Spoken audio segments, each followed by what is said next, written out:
So we've all heard that employees leave bad leaders, not companies. Well, that's not entirely the case. Employees are going to leave anyone or any organization that does not value them, that does not respect them, that does not give them meaningful work. And the fact of the matter is, the workplace is not working. The systems that have been put in place are failing us. We're so focused on the data, we're so focused on the bottom lines that we are forgetting about the people. One of the earlier speakers said that HR is the most important function. And I tend to agree, because if we start forgetting about the people who are getting us those results we so seek, then where does that leave us? And the answer is, it doesn't give us a future that's very bright.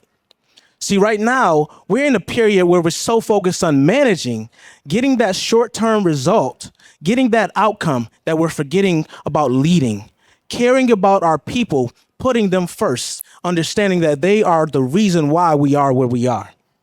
Now, we know that micromanagement kills innovation, but what about the polar opposite of that?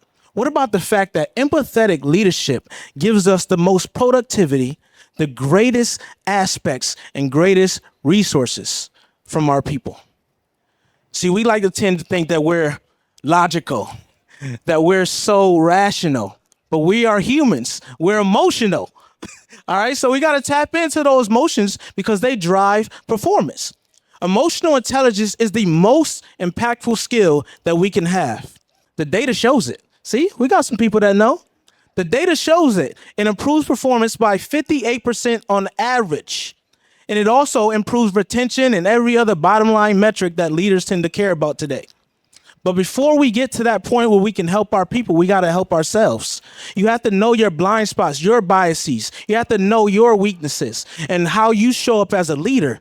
Only then can you begin to lead others effectively. And once you begin to lead them effectively, you could tap into this thing called empathy. And empathy is the ability to see things from others' perspectives.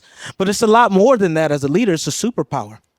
You're not only able to tap into their resources, you're able to understand how you can better support them and how you can create environments of psychological safety where they're feeling comfortable enough to provide their insights and lead to that innovation.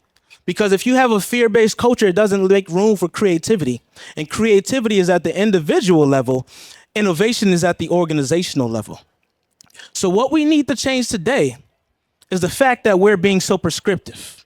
We need to start asking questions. We need to start coaching, asking, how can I better support you as a leader?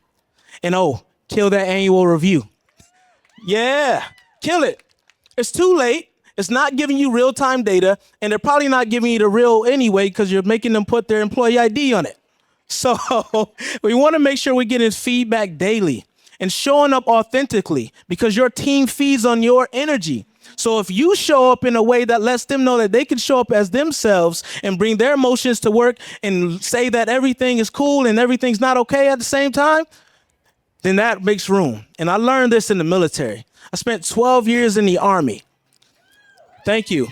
And what I realized was the difference between the success and failure of a mission started at the top. If those leaders poured into us, we were willing to do anything necessary to get that mission done. But if they didn't listen, if they made decisions in a vacuum and showed us that we didn't care, the mission failed. And the worst part about that is then it was life and death. And the corporations is dollars and cents. But it still makes a difference because we don't understand how the decisions we make causes a ripple effect into the lives of our people until we start getting that feedback and allowing them to share space, allowing them to give us feedback on how we can better support them as leaders. That's what it's going to take for us to make this change. You see, we complain about retention, about not being able to get talent, not being able to develop talent because there's not enough, but really the key is leading better. The key is to put the onus on us to show up and show out and allow us to stop thinking that we have to have all the answers. So here's a 3-step idea. First, pause before you give an idea or before you take an action. 2 is ask how you can help. And the 3rd one is actually listen. Because Nayo Rivera said a butterfly can't see its own wings.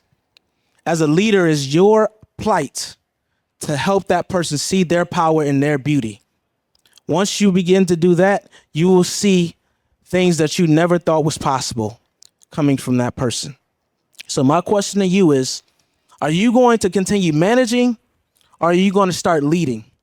Are you going to look at short-term goals and miss out on the burnout that you're causing? Or are you going to start pouring into your people so you can get long-term rewards and have that person show up as their best selves? Choose the latter, because the time to disrupt HR is now, and it starts with you. Thank you.